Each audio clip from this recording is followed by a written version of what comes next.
മിൽമ പാലിന് വില കൂടും. തെരഞ്ഞെടുപ്പ് പെരുമാറ്റച്ചട്ടം അവസാനിച്ച ശേഷമാകും വില വർധനവ് പ്രാബല്യത്തിൽ വരിക. എത്ര രൂപ വർദ്ധിപ്പിക്കണമെന്ന കാര്യത്തിൽ ബോർഡ് യോഗത്തിന് ശേഷം തീരുമാനമുണ്ടാകുമെന്നും മിൽമ ചെയർമാൻ KS മണി വ്യക്തമാക്കി. ഇന്നത്തെ ഭരണസമിതി യോഗത്തിലും സർക്കാരിന്റെ ഡയറക്ടർ ഉണ്ടായിരുന്നു. പെരുമാറ്റച്ചട്ടം കഴിഞ്ഞിട്ട് നമ്മൾ ഉചിതമായ തീരുമാനം എടുക്കാമെന്നാണ് അവരുടെയും അഭിപ്രായം വന്നിട്ടുള്ളത്. ഇതിനകത്ത് നിയമപരമായിട്ടുള്ള സാങ്കേതികത്വമല്ല ഉള്ളത്. മിൽമയുടെ പാൽവില വർധനവ് എന്നുള്ളത് മിൽമ ഒരു വ്യവസായ സ്ഥാപനം എന്നുള്ള നിലയിൽ ഞങ്ങൾക്ക് അനിവാര്യമാണെങ്കിൽ നമ്മൾ നടപടിയെടുത്ത് മുന്നോട്ട് പോകും. പക്ഷേ കഴിഞ്ഞകാല കീഴ്വഴക്കങ്ങൾ അനുസരിച്ച് പാൽവില വർദ്ധിപ്പിക്കുമ്പോൾ നമ്മളുടെ കർഷകരുടെ എണ്ണം വളരെ ചുരുങ്ങിയതും നമ്മളെ വാങ്ങിച്ചുപയോഗിക്കുന്ന കൺസ്യൂമേഴ്സ് വളരെ കൂടുതലായതുകൊണ്ട് സർക്കാരുമായിട്ടൊരു ആശയവിനിമയം നടത്തി ഒരു താരതമ്യത്തിൽ മുന്നോട്ട് ബാലൻസ് ചെയ്ത് പോകുന്ന ഒരു കീഴ്വഴക്കമാണ് ഉള്ളത്. ഇപ്രാവശ്യം അതുപോലെ സംസാരിച്ചു.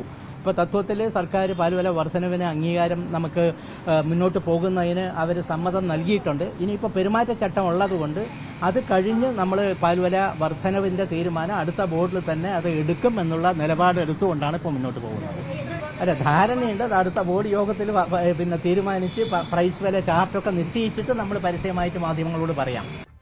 ഡാൻ കുര്യൻ വിവരങ്ങൾ പങ്കുവെക്കും. ഡാന് 4 രൂപ മുതൽ 6 രൂപ വരെ അങ്ങനെ പ്രതീക്ഷിക്കണം അല്ലേ?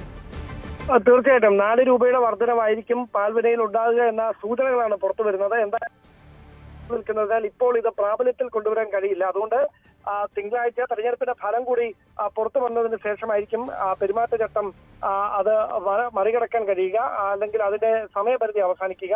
അതിനുശേഷം മാത്രമേ ഈ വില വർധനവ് നടപ്പിലാക്കാൻ കഴിയൂ. എന്തായാലും അടുത്ത ബോർഡ് യോഗത്തിലായിരിക്കും ഇത് സംബന്ധിച്ച തീരുമാനമെടുക്കുകയെന്നാണ് മിൽമ ബോർഡ് ചെയർമാൻ KS മണി അല്പസമയം മുമ്പ് മാധ്യമങ്ങളോട് പ്രതികരിച്ചിരിക്കുന്നത്.